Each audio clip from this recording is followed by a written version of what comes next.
in a proper civilized American society, the ability to amass a good amount of monetizable processes in one's life is an asset. In strange times, where essentially we've had technology, first the fake news, and then so-called social media, which is actually anti-social media, disrupting the way that we live to such an extreme that we've essentially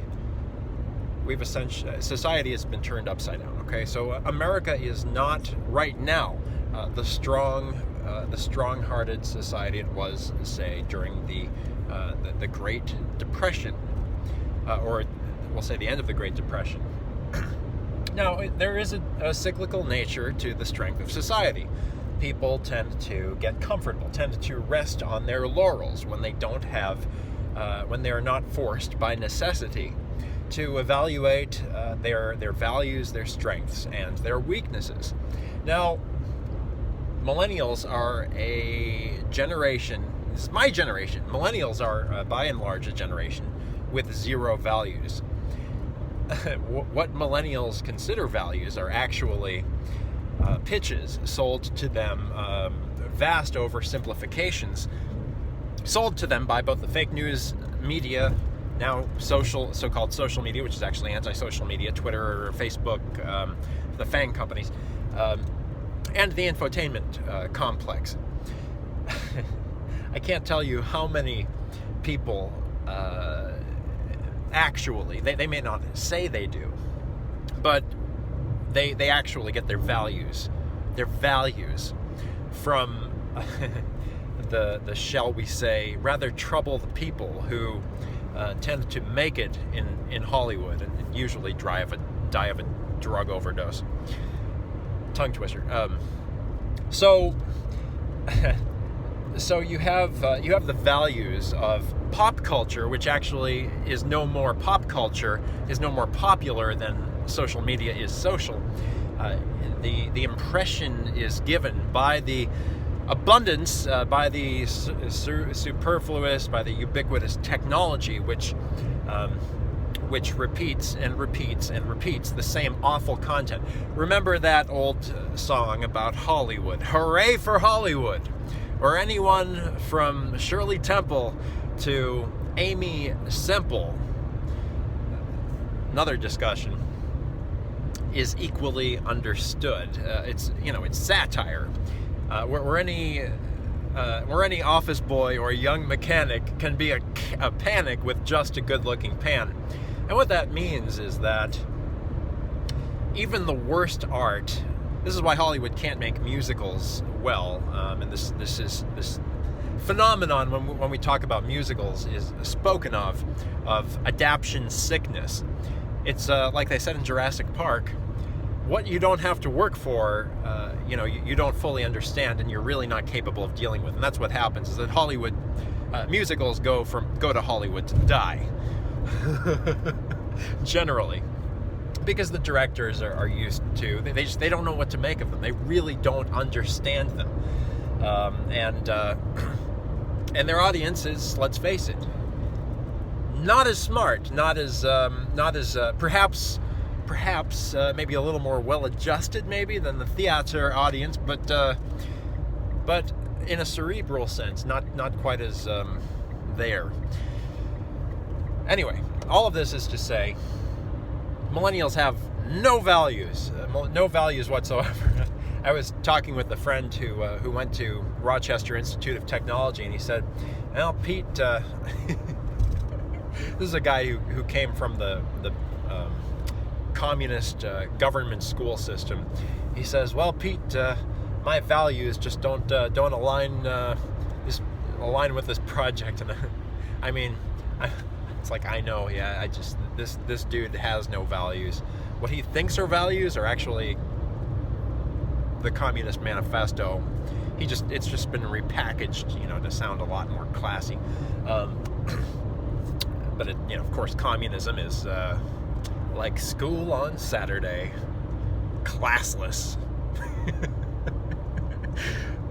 Anyway, so what to do?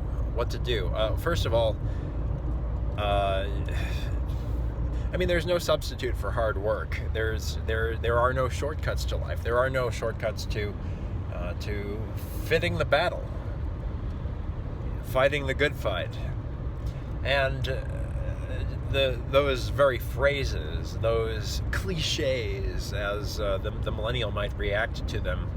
Rah rah, go get 'em, tiger. The millennial might a certain taste of cynicism might come to mind when you think of things like that, and that's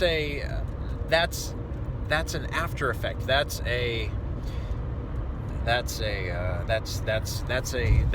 sentiment of looking at the very notion of effort, of the Protestant work ethic, of the virtues of trials and tribulations, of trying and trying again, are that kind of millennial reaction to those very concepts of not giving up, and this kind of again, American rugged, individualistic, exceptional persistence. Again, the value of the greatest generation, the epitomal value of the greatest generation, if nothing else, persistence, personified in those wonderful words by Calvin Coolidge about there being a lot of educated derelicts running around, people with a lot of talent, but none of that will save you. Only persistence will. Calvin Coolidge went so far as to call persistence omnipotent, a god-like characteristic, or at least a godly characteristic. But the millennial has been trained by excessive fake news influence to regard the very epitomal quality of success, the very proven quality which the Bible, which everything good tells us makes for a successful and fulfilled, joyful, happy existence. The millennial shuns this foundational value of godly American exceptionalism. Persistence. Why does the millennial regard persistence as cynically? Why does the millennial feel a visceral reaction to persistence? Why does the millennial seek to flee from the foundational American value, the foundational life value of persistence, the biblical value of persistence, when persistence is what saves America itself, when persistence is at the heart of the gospel and at the heart of the American success story, the American dream, if you will, the true American dream? Well, the media has successfully, at the behest of the media's communist manipulators, the communist unions who run the media, as Walt Disney talked about. Walt Disney himself testified before Congress that the unions, the communist unions, were taking over his studio, and they succeeded, obviously. Well, the media has gotten millennials specifically, over time, to associate this value of persistence and trying until you can't try anymore, then trying again, with this weird and fantastical notion of an overbearing father, and you see this in all kinds of children's stories. And all this media made by hippies. I was watching some stupid Christmas special on a local media outlet in Boston, which is probably the ground zero of all kinds of sexual perversion. It's got to be, because it's where it all started. Before it went to California, it all started in Boston. The craze of sexual perversion, which has made it all the way to the Supreme Court and back down. which we will overcome eventually, because we have God on our side. But there's, anyway, you have a lot of this. By the way, the hippies failed, okay? Communes don't work, okay? Communes don't work because eventually everybody gives up, and everybody doesn't try, because that's human nature. We give up. If we don't have to work, if we're handed things, we get weak and we die like the frogs in the boiling pot. It's just the way. It's the reality. It's the reality of life. It's how it's nature. It's human nature. It's God's nature. It's the nature God designed. So the welfare states are the first to fail, as you see with the coronavirus. They're weak and they can't withstand trials. But this is the failed communist ethic. The failed socialist is just communist light, right? The failed communist ethic, which the media has bombarded what we'll call the national consciousness, the collective consciousness of America. The media has bombarded this association of the very thing that saves America, Jesus Christ as personified through persistence, right? And the triumph of the human spirit. The media has painted this as a negative. And so millennials have a rather psychotic, this is why maybe millennials are all having these weird psychotic breakdowns and can't, have an issue with adulting, because the heart of adulting is doing stuff, is getting stuff done. And that means trying, and a lot of failing, and a lot of failing on the way to success. So millennials have this. I believe this is the core of the millennial psychotic weakness. Is that this notion of the whole. People say it's a trust fund thing, but I believe very firmly. I know, having worked in the media, that this is the core of media has expanded since it first came out, since those first terrestrial radio stations started broadcasting way back in the day.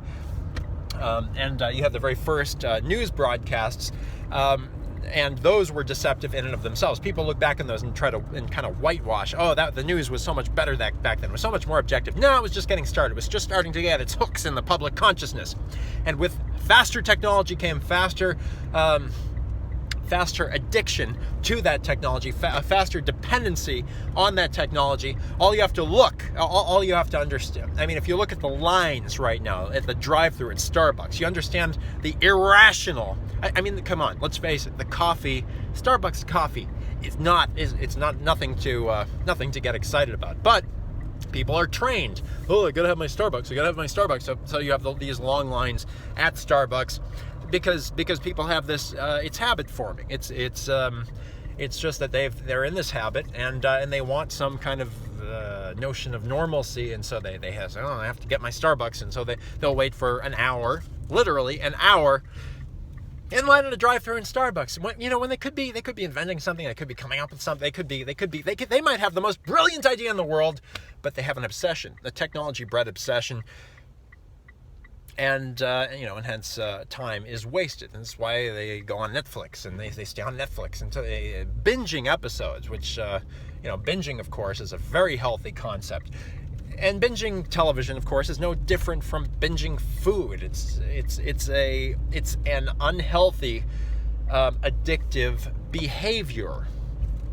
Fundamentally, it's doing something not because you made a conscious choice to do it, but because it's habit. And there are good habits and there are bad habits. But Netflix, whatever your poison is, it takes advantage of that habit to fill your mind with all sorts of poisonous, depressing ideas. But none of those poisonous, awful, life-sucking ideas is so detrimental to the human character. And we only see this epitomized in millennials. The Generation X has tinges of it, but again, they didn't have the same superfluity of technology surrounding them, of superfluity of entertainment, of infotainment that we have today, where literally millennials are just millennials are the clickbait. Click. This is what you look like when you're using your cell phone. Is this dignified? Is this Is this your potential? This is just you all day when you use your cell phone. This is you. Is that dignified? Is that edifying? Is that building up your soul? Is this what you were put here on earth to do? I don't think so. I know it isn't. And yet the only way that they can keep you addicted to the thing is if they fill your mind with all sorts of ideas that somehow, just like Kurt Cobain of Nirvana said, before dying of a drug overdose, an addictive drug overdose, here we are now, entertain us. It's a cry of desperation. It's a cry of desperation, but unfortunately, those words epitomize all of our behavior if we're not careful with the technology which is so embedded in our lives that you probably forgot that you're watching a video. You think we're having a conversation. We're not. We're not friends. I don't know you. You don't know me. This is a fundamentally antisocial behavior, but not for the fact that I'm trying to get you off of it. And get you off, we will, together. Anyhow, the point here is that technology has trained you to expect instant gratification and to hate, to viscerally almost have a vomit-like reaction to any notion that you should have to try and try and try again, that epitomal human, that indomitable human spirit. Again, you're reacting with cynicism, but it's true. You need this. You need this to be happy. You need this to succeed. You need this to be everything God wanted you to be, and there's nothing that the media has worked tirelessly to steal from you more than this, and that is this notion that you need to be persistent. It's persistence.